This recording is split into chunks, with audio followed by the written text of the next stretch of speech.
Welcome to the Peak Endurance Podcast. My name is Isabel Ross and I'm the coach at Peak Endurance Coaching. Episode 94 is an interview with Dr. Nick Fuller. Nick works as a clinician and researcher looking at the biological imperative to regain weight, and this is what causes 95% of people to fail long-term on their weight loss journey. And then he also looks at how we can overcome the body's usual response to weight loss, which is to put it back on. Many people start running to lose or control weight, myself included, so this discussion is particularly relevant in helping people meet their long-term goals in regards to keeping weight off. Now, I am asking listeners for a future episode to record a message to answer the question, what did you learn from 2020? This can be running or endurance sport related or not, it can be about life. All you have to do to contribute is go to the show notes and click the link to send me a message with your thoughts. Or go to the Anchor app and find my podcast there. You'll have to create an account with Anchor, but that just means it'll be easy for you next time I ask for listener input. Also, you could just message me on Facebook and record a message. Make sure it's recorded audio. Can't wait to hear your answers because I'll create a podcast with that. Thank you so much for supporting the podcast. I really appreciate all the people who've taken the time to get onto Apple Podcasts to rate, review, and subscribe. Glenn Vinnar gives 5 stars and says, great podcast. I've listened to many of Isabel's podcast episodes now, and they are enjoyable and informative. She has many great guests and covers a wide range of running related topics. I like the fact the episodes are usually fairly long, 45 to 60 minutes, go into good detail on the topic being covered. These are conversation style podcasts and feel pretty easy listening.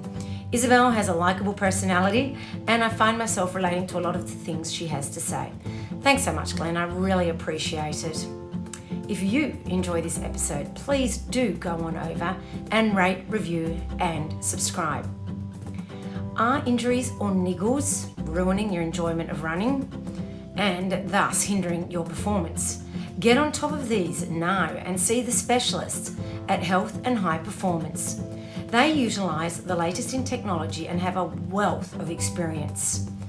So the team at Health and High Performance can assist you with all of your running, injury and performance needs, just general performance need.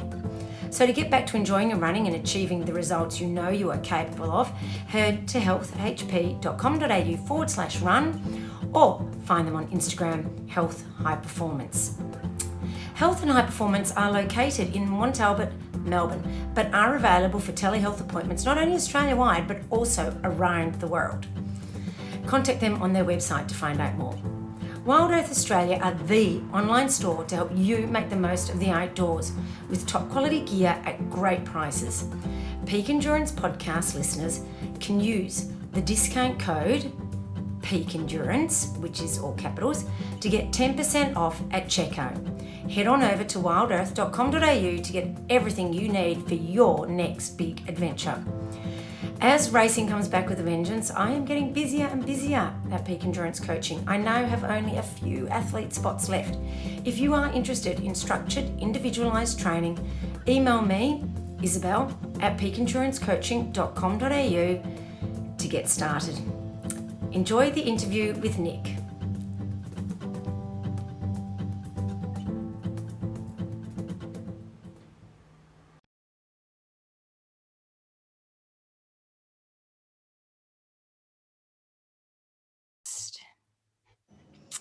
Hi, Nick, and welcome to the Peak Endurance Podcast. Thanks very much, Isabel, for having me on.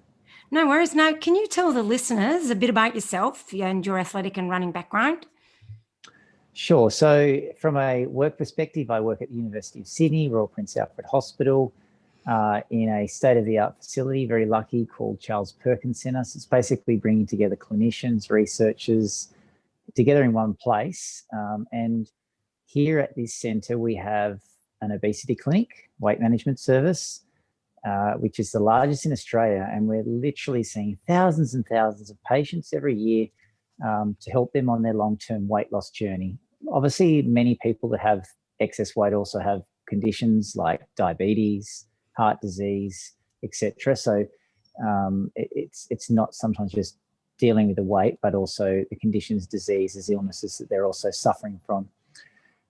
So my own personal love is sport and running, obviously, which got me switched onto your podcast. I used to be very competitive in track and field and still run, but that was as a 400-meter hurdler. And then I guess my work will tie in and does tie in very nicely to what our goals and ambitions are often when we start running or take up a sport, and that's being weight loss. Yeah, no, that's exactly right. So 400-meter runner, hurdler, that's certainly a bit different to clearly what I do. Yes, I mean, it is. 400 meters is my idea of a nightmare, and probably vice versa. Oh, very much. I'm all about sprint, all out effort, and I'm done. Yeah, like the greyhounds. Yeah, no, I'm like the complete opposite. I'm a diesel.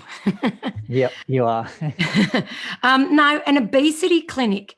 So how does that sort of, just sort of getting onto that, how does that sort of, when did that start? Like, when has that started to become such a big problem in our society?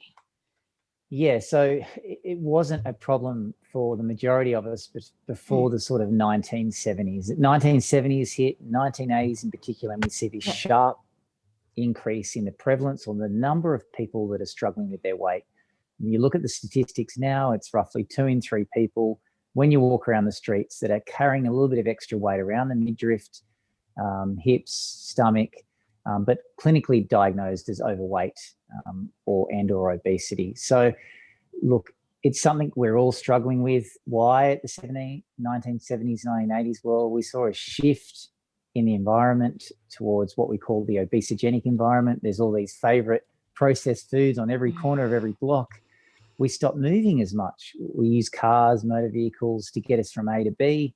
So our incidental activity goes down. Yeah. But also, obviously, that has a huge flow-on effect with other things like our sleep health. So you've got this sort of holistic disturbance in our lifestyle, and as a consequence, something's got to give. Our waistline ends up giving 0.5 to 1 kilo increase every year. But then guess what happens? Part of our work is looking at these people long term. When they present to our clinics, they've often been out there trying to do something about their weight. They're not sitting there at home doing nothing, particularly women. They are the first to put up their hand and admit they have a problem. They're trying to lose the weight, but they diet. And this only accelerates their problem. So we have some really good research across the globe and from our work showing that every bout of dieting or starvation, caloric restriction actually sees you lose weight. We know that, but then you end up going not only back to your start point, but a little bit heavier. And we'll get into some of that detail as to why. But look, dieting is not the answer, and it's going to actually accelerate your problem. And you won't just put on the 0.5 to 1 kilo every year. You'll put on the 1 to 1.5 to 2 kilos every year. Oh, wow. Yeah, that's really interesting. Now, you look at what you called the biological imperative that causes people to regain weight, which is kind of what you're talking about there. So when you call it a biological imperative, what does that mean?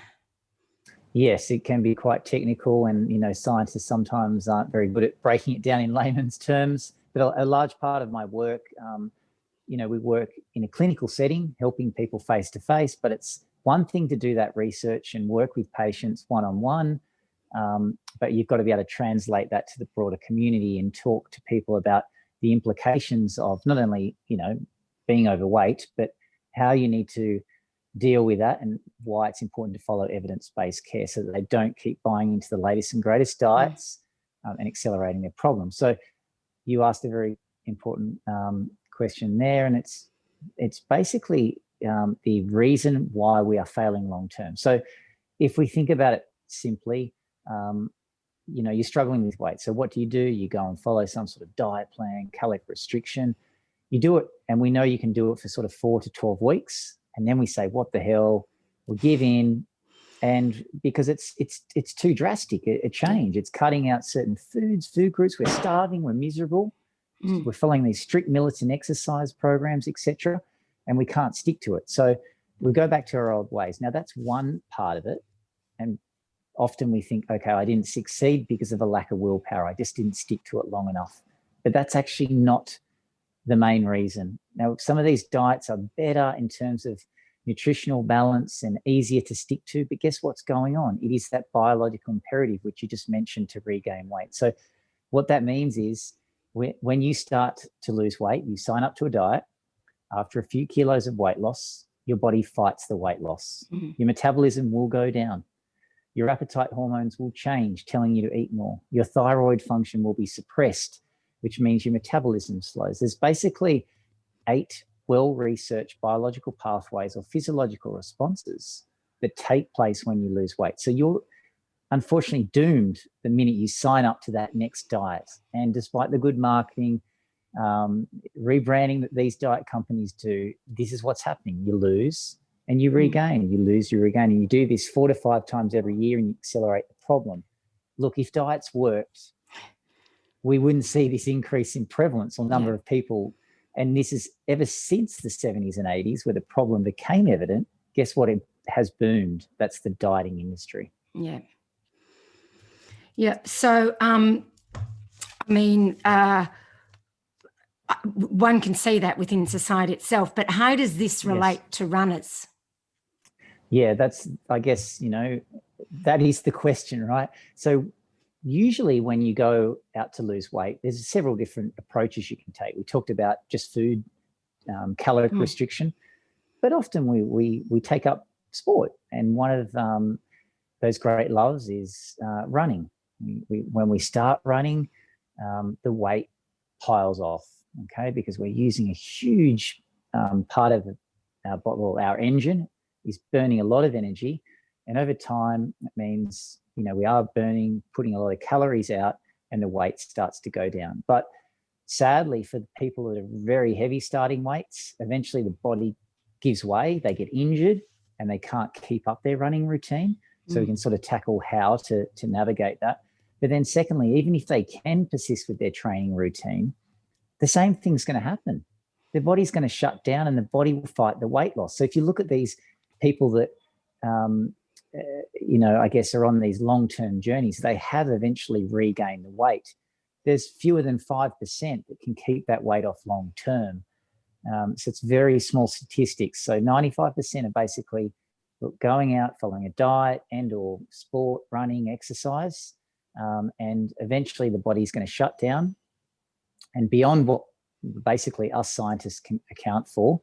And then when it shuts down, you claw back that weight, you regain, and you end up going back heavier than when you were before. So you've got this set point, you're at that weight now, you lose weight, you climb back to your set point, but you actually increase your set point to prepare for the next bout of starvation. So with running, it's no different. It's just one of those things that we sort of use as a solution to weight. It's a very effective one because of all of that huge amount of energy that you burn when you're training and competing. But same thing's going to happen when you're starting to lose weight, and the more weight you lose, it's going to slow down. It's going to get harder to lose that weight. But also remember, your body's shutting down. Eventually, when you follow these people up, they are going back to their start point, unless they can keep up very, very heavy, strict, regimented training routines. But remember, it's a very, very small percent.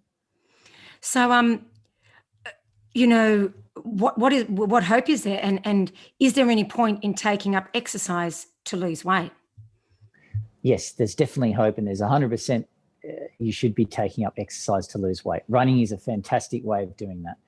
But when you go about that weight loss and training routine, there's a certain way you need to implement it. So a large part of the work we're doing is obviously researching what happens within a person's body when they lose weight. We want to prevent or switch off these biological protections I'm talking about, the metabolism decrease, the appetite hormones telling you to eat more, the thyroid function being suppressed, the adrenal glands pumping out more cortisol. Basically, you turn that off and you will succeed. And we now know, which is, again, a large part of what I do, but translating the science from a clinical setting to the general public. And that's in the form of this interval weight loss program. So I'm just going to quickly say it's got nothing to do with intermittent fasting. Good. Okay, so we will clear up what it is, but it's interval weight loss. And this is, broadly speaking, getting a person to lose a small amount of weight, a couple of kilos over the course of a month. So you could be out, you're going on your training routines, you're running. Then the next month, you have to actually stop the weight loss. So you have to ease off on the training. You have to ease off on the intensity, and you have to ensure you maintain your weight the next month. Then you're allowed to go on and lose again another couple of kilos, maintain. So it looks like a sort of stepped pyramid, down, across.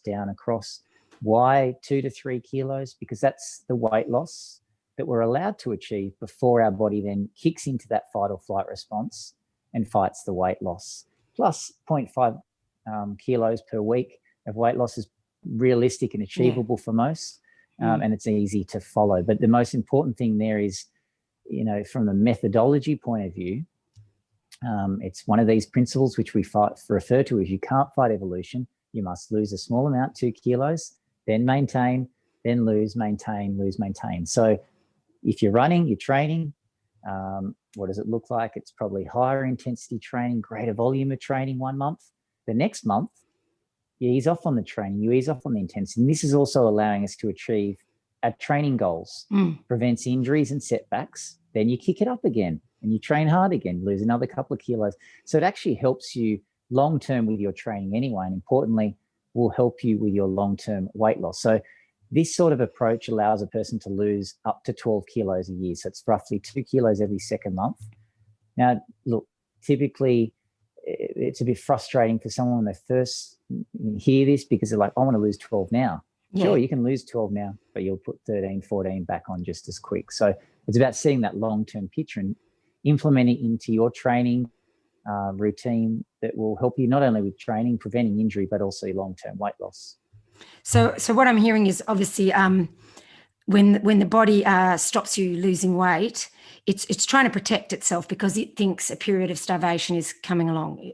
Am I correct in that? Yes, absolutely. Yeah. So your body, as soon as it sort of 2-3 kilos kicks in, depending on what their starting weight is, it's up to 5% of weight loss. That's when your body's going to go into protection mode. Yeah. Now that's what you want to switch off. So that's why we say 2 kilos every second month. And that will then prevent those biological protections kicking into gear. And so then I guess you're kind of tricking that by saying, no, it's okay. We've got plenty of food. We're not overstressing it with exercise. And then once the body is like, oh, that's okay, I don't need to worry about that, then you go at it again. Absolutely. That's spot on. And obviously it's not just our training. You summed it up well there, and it's not depriving yourself as well. So food, again, dieting is all about deprivation, isn't it? It's like restriction. It is madness. Yeah. You can do that. And sure, you can do it for a short period of time, the 4 to 12 weeks.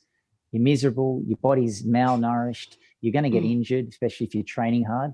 So what we teach people is sort of 6 principles, 6 steps to the approach. And it does tackle the food, the methodology, lose on, off, and also other things like your activity and your sleep health. So you're saying also not to use diets, and in running you'll find many people who swear by veganism or keto, low carb, high fat, all sorts of things. What do you recommend instead of a radical diet, and why are radical diets perhaps not so good? Yeah, good question. So look, when it comes to dieting, we know people lose weight, and it can be the vegan, it can be the keto. Some have better health outcomes than others as well. But this is what's happening. You do see the decrease. And then when you follow these people up, within that 5-year window, sort of the remission time, they're back there or they're heavier. That's what the data shows. Fewer than 5% keep that weight off longer than 5 years. So despite those short-term wins everyone's talking about, the anecdotal reports on the latest and greatest diet, follow these people up long-term. And not only is their weight regained, but their health is worse because they're cutting out foods or food groups that are important for our health. I mean, think about whole grain carbohydrates. We know they're important for prevention of disease. Yeah. If you take them out with some of these certain or specific eating practices, sure, again, you get that quick result on the scale, but you're putting your health at long-term risk. Plus, you need them for training and recovery. Okay, so that's another important part. So look, it doesn't matter what diet it is, you're going to get this, the down up. Yep. It's like this V-shaped response. Now, I talked about how you switch off the biological protections and the physiological responses with this interval weight loss approach.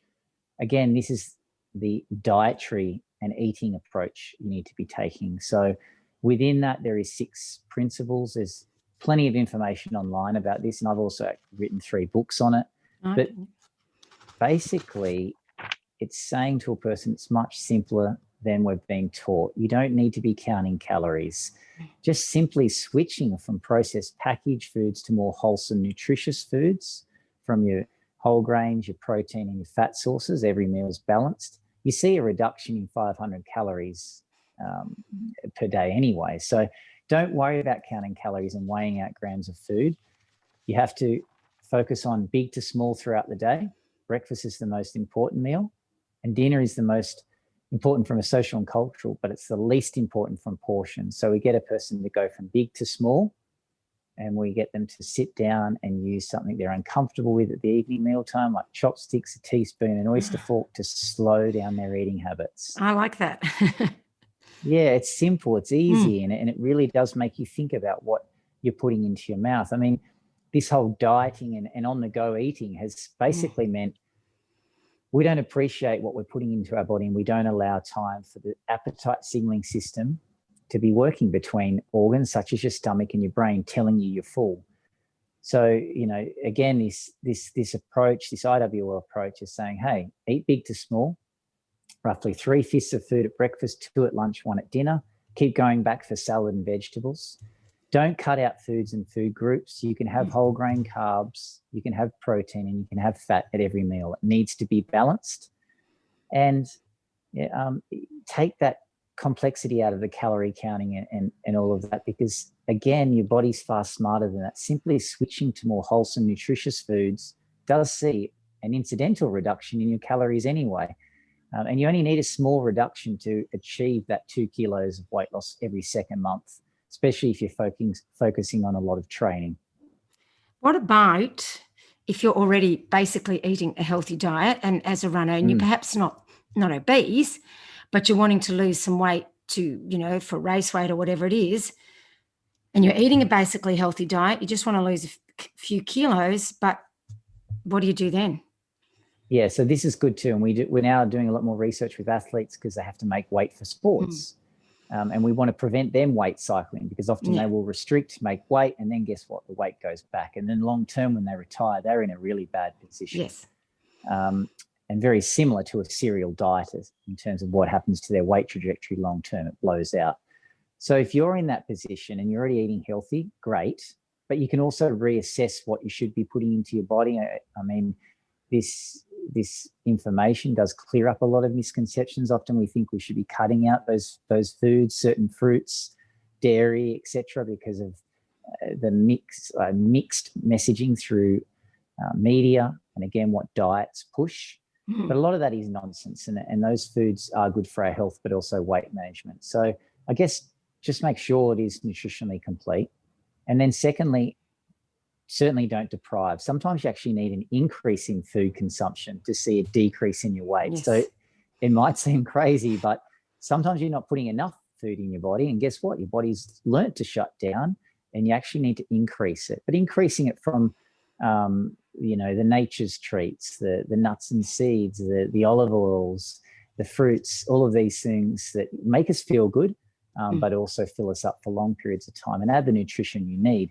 And then the second thing is you probably do need to just have an assessment of your training and exercise output. If you're doing too much, again, your body will shut down. Sometimes easing off that intensity and the volume will see that weight change in the direction that you want. So look, it's some people need to overhaul their whole lifestyle and address all of these 6 principles of the interval weight loss plan. But like you just mentioned, sometimes people are eating well, doing great from a nutritional point of view, but they need to make a couple of slight changes to get the weight change they're needed. And that might mean actually boosting up their food intake, eating more of the wholesome, nutritious foods, and tapering off on their training intensity and volume.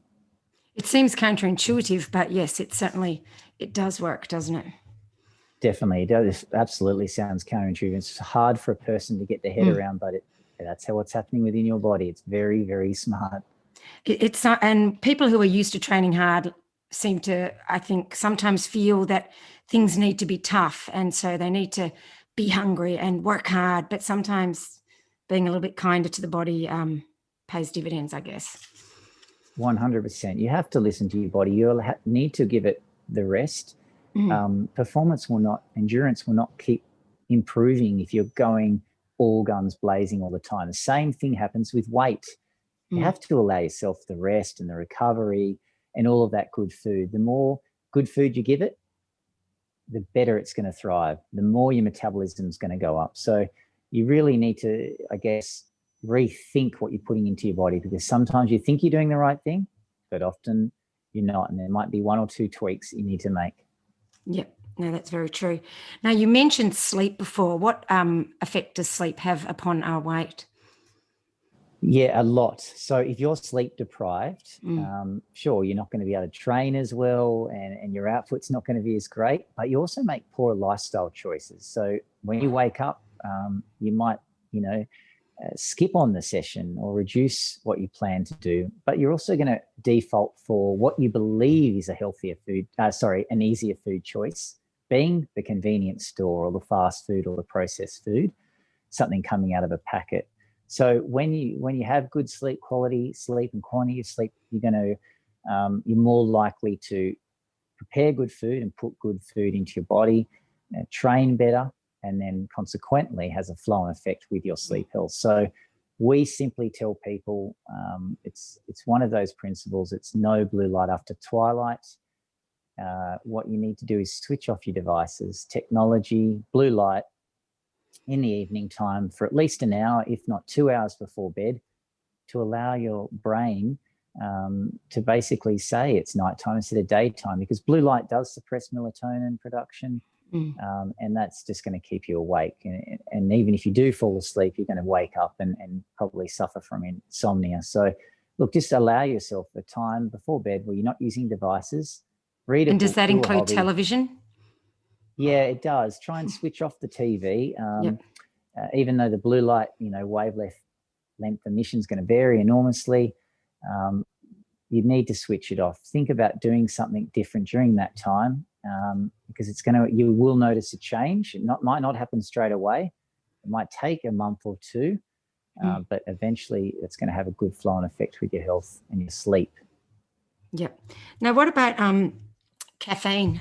Because, a lot of athletes like to use caffeine to help them train. And maybe if they're training in the afternoon, they might want to have a coffee or a energy drink. What effect is that going to have upon us for our weight, for our sleep, for everything? Definitely. Yeah, I'm a culprit for this, especially when I was competing. Seriously, caffeine as a stimulant before competition. What you need to know is it is a stimulant. And it is going to have an effect on your sleep. There are short-term and long-term metabolizers. So sometimes, there is a class of the population that do get away with having caffeine just before bed, but still it is heightening the activity of your brain. So in some cases, in the worst case scenario, you're not going to be able to get to sleep. But even if you are and you're saying it doesn't affect me, it's still having an effect on your brain, and it's going to reduce the quality. So if you have that evening training routine, evening competition, you just need to remember that it's probably going to affect the quality. It will affect the quality, which has a flow-on effect. So it's the same with alcohol. I mean, it'll help you get to sleep quicker, but then what? Again, a heightened activity of the brain, you're awake, poor quality sleep. So caffeine has an effect, and really you shouldn't be having caffeine. We say no later than 4 p.m., but I think if you can push it to 2 p.m., it's even better. You need to have a good 6 to 8 hour block before bed where you're not having any stimulants. Now, you mentioned alcohol. Certainly many ultra runners and some runners, like to, after a hard workout and that sort of thing, have a beer or a wine and that sort of stuff. What effect is that going to have on our weight? Yeah, so look, it's if you're having more than, say, a standard drink or a self-pour glass every day, Eventually, again, it's going to give way, and something's going to give way. It's your waistline. But if you're doing very high volumes of training, sure, those extra calories you're getting from alcohol are probably going to have next to nothing of an effect. But more importantly, look, we know you can have small amounts of alcohol and potentially get a health benefit, an increase in your good or HDL cholesterol. Any more than that, you just need to remember it is a toxin. It's going to have an effect on your sleep. And if you're trying to lose weight, it is empty calories beyond the sort of one drink. So you need to just be mindful of what you're putting into your body. If you are an excessive or a binge drinker, a lot of athletes are. They tend to not have much at all, and then all of a sudden a big event and they go wild, right? And we see this a lot. So it's something to be mindful of, and the fact that it's just more of a health hazard. But you can drink. Don't put down your favorite drink. You have to. This is all about leading a healthy, balanced lifestyle. And we actually find that those on their weight loss months of interval weight loss can have a glass a night, and maybe a couple of alcohol-free nights. And then in weight maintenance months, they might get away with a little bit more. And it really depends on how much you love it and how much you really want it into your lifestyle. But by all means, it should not be excluded. Yeah, and it's good because I think it's all part of a balanced diet and enjoying life, if you enjoy alcohol, of course. Yes. Now, should we eat less on days that we train less and, vice versa, more on the days we train more? Or should we just sort of eat the same all along? We eat the same all along. You don't need to worry about that. Remember, it's simple as big to small. Now, why big to small? In terms of research, science, that's because this is what I do. You actually burn the calories 1.5 times more effectively at breakfast compared to dinner time. I'm not talking about the time of the day. I'm just talking, I'm not saying you need to eat at 4 p.m., 6 p.m. You can still eat at 8 p.m. Yeah. But if you sit down to 2 identical meals, your body metabolizes the food much better in the morning, 1.5 times better than what you do in the evening time. And this is why we say eat from big to small when you're going out there on your weight loss journey. But in terms of your training, you just keep the same, a simple 3 fists, 2 fists, 1 fist is a rough guide to start with. Unlimited salad and vegetables. If that's not enough, particularly if you're doing a lot of training, a lot of ultra endurance, you need more. You might need 4, 3, 2 fists of food, plus snacks in between. So it's about tailoring to your own individual needs, but it's a good rough guide for everyone, particularly when we're talking male to female, because obviously most men do have larger palms, fists than women. And so you said unlimited, like vegetables and salad, so as much as you like. Yeah. Yeah, and again, sorry. No, go on.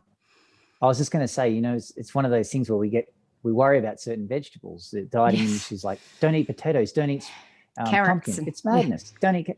You can eat all of them. They're all great, and they're going to help you with your health and weight loss journey. Put them on the plate. Don't keep them off. You don't need to restrict them. Mm-hmm. Yeah, because a lot of people say, sweet potato, it's all full of carbs and that sort of stuff, and to not eat too much of them, especially at night.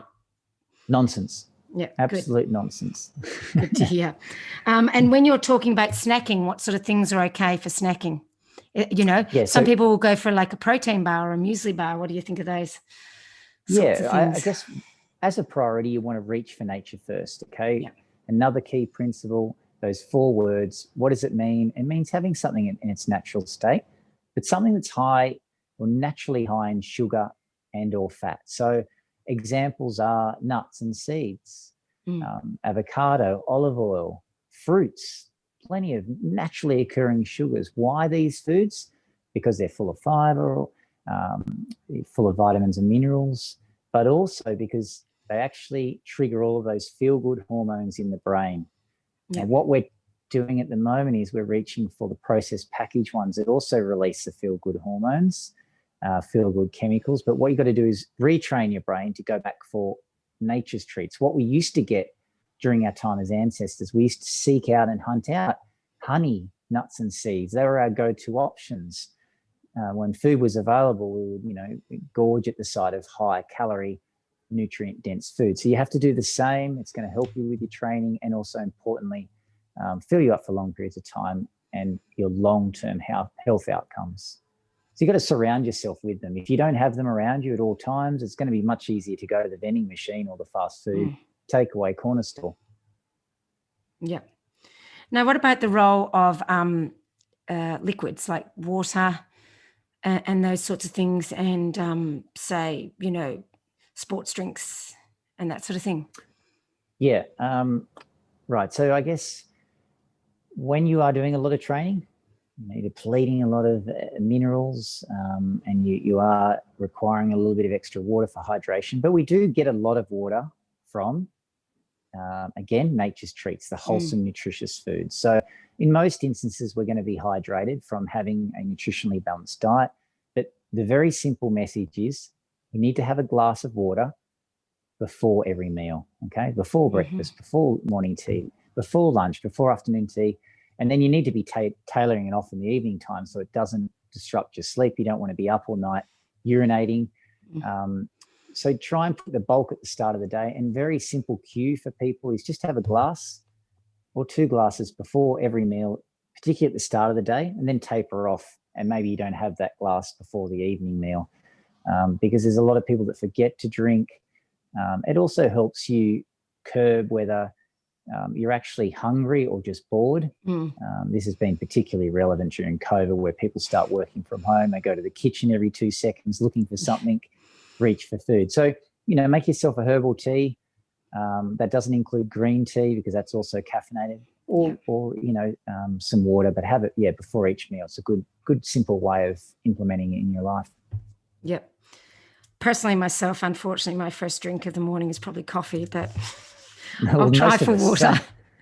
Same here. I mean, look, I do always go and reach for a glass of water at the same time. It is important, and just to set up that habit. It's very hard to do it to start with, and also carry a bottle with you. So I always try and carry a water bottle too. Yeah, that's certainly a good idea. Is there anything else that we can do to help us, even if we don't want to necessarily lose a lot of weight, but maintain our weight? Because certainly as we grow older, it's known that you just generally end up gaining weight. How do we not fall into that trap, but just maintain a good, healthy weight for our lifetime? Yeah.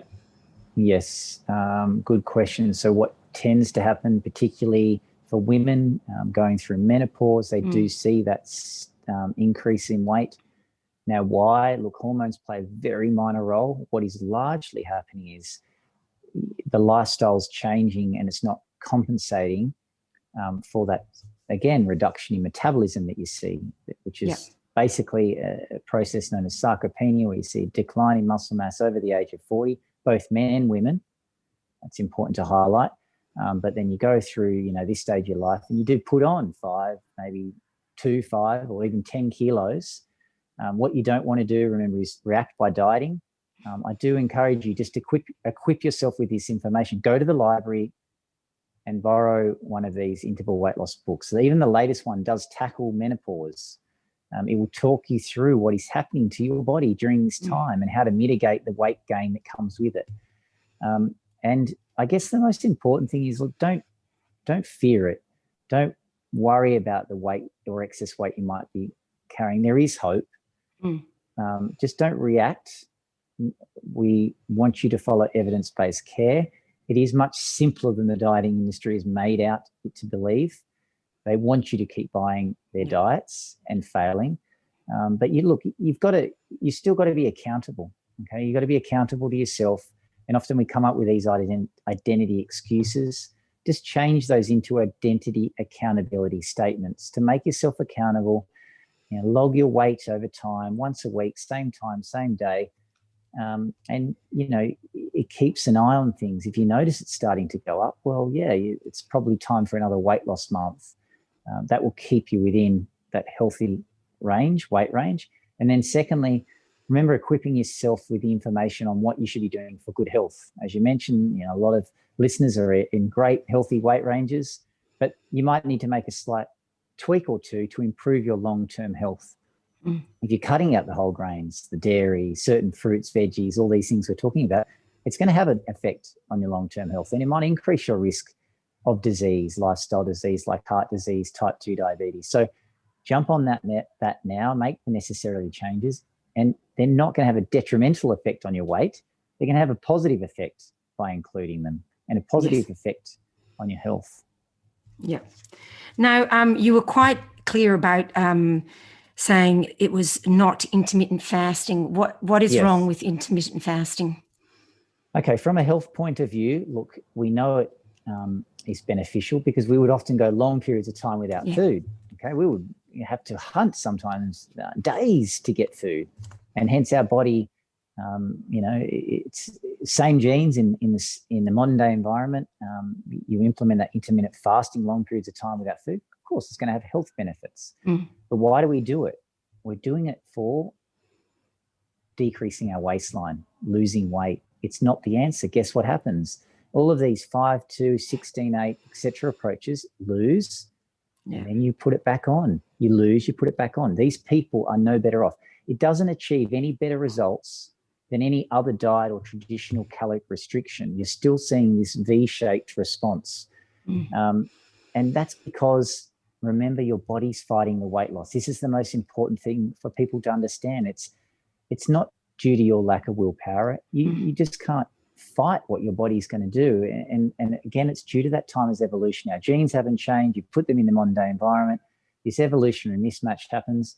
Your waistline goes up. You react, you diet, but it's going to fight the weight loss. So you've got to lose, maintain, lose, maintain. Do the on-off approach. Yeah. And what about many athletes swear by doing fasted runs or fasted exercise? Does that have, is that just basically another word for intermittent fasting? Well, look, a lot of people do that because they can't stomach huge volumes of food as well before training or competition. And that's understandable. You need to work within your, restraints, limitations, or what works best for you. But it's not going to have any better effect on fat burning. A lot of people say, I fast before, I'm going to burn fat stores. You don't. You burn the same amount of energy, okay? What is most important is obviously the course of the food over the day. We talked about why breakfast is more important. But look, if you're training early, you might not be able to eat large volumes. If you can have something small before you train, great. But importantly, have a large volume of food afterwards if it's in the morning, because it's going to be good for recovery and your body's burning those calories very efficiently. Yeah. All right. So do you have any final tips or tricks for listeners to help them like feel that feeling of satiety and that sort of stuff as well? Yeah. So many of us are in the position where we're sort of suppressed our appetite signaling system. Our metabolisms are sluggish because we have been dieting over and over and over again, or we're restricting our food and doing very high volumes of food training, which means our body shuts down.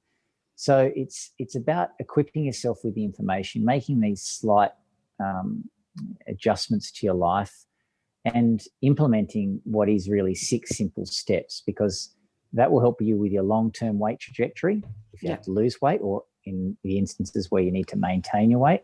But then secondly, set you up for long-term health. So what does it look like? Again, just briefly, it's like, training hard and then easing off the intensity and volume. Training hard to lose the 2, switching off. Training, it's going to help you with injury prevention, and most importantly, and also help you achieve those long-term goals. We do need that reduction in training, as you know better than anyone. That's what it's all about. Improvements is changing your training all of the time. Yeah, no, I completely agree. Now, what were your books, and which of them would help people in, if they're interested in this topic? Yeah, so there are 3 different books. The first one sort of jumped into more of the theory science, and then Interval Weight Loss for Life, more of the practical implementation. Most men read that. And then the latest one, Interval Weight Loss for Women, looks at the specifics, issues that women face that us men never have to worry about: pregnancy, menopause, etc. But look, as a starting point for men and women, everyone, really, the last one, Interval Weight Loss for Women, is the best go-to guide. It will be at your library. You can go and borrow it, loan it, equip yourself with the information. or you can get, an e-version, whatever, but do that. And then also, if you go onto the Interval Weight Loss website, there's a lot of downloadable information, short informational videos that we have produced to equip you again with that information so that you can learn those 6 principles. And then there's a lot of people that obviously read the books, implement, but there's others that read the books and follow it online, so you can download the app and make yourself accountable, log your weights, have it all on a dashboard, have your habit tracker, et cetera, et cetera. So it just depends on what sort of level of support you need, but there's something there for everyone. Excellent, thank you. Now, if people want to follow what you're doing, is there anywhere that people can do that? Yes, so you'll find obviously my university academic profile, my social accounts, all of these things at intervalweightloss.com and intervalweightloss.com.au. So you can go there as a sort of landing point and then navigate to what you want. Could be videos, it could be books, it could be more about my work, my research. That's probably the easiest point for everyone to go to. And use that as hopefully as your go-to guide, because there's a lot of misleading and wrong information out there. There sure is. So thank you so much for coming on to highlight that, and also to dispel the myth that we need to diet constantly to lose weight. Yes, and deprivation is not the answer either, particularly for runners. No, I totally agree. Well, thank you so much, and we really appreciate your time. Thanks, Isabel. Keep up the great work, and thanks for having me on. No worries. Thank you. Bye.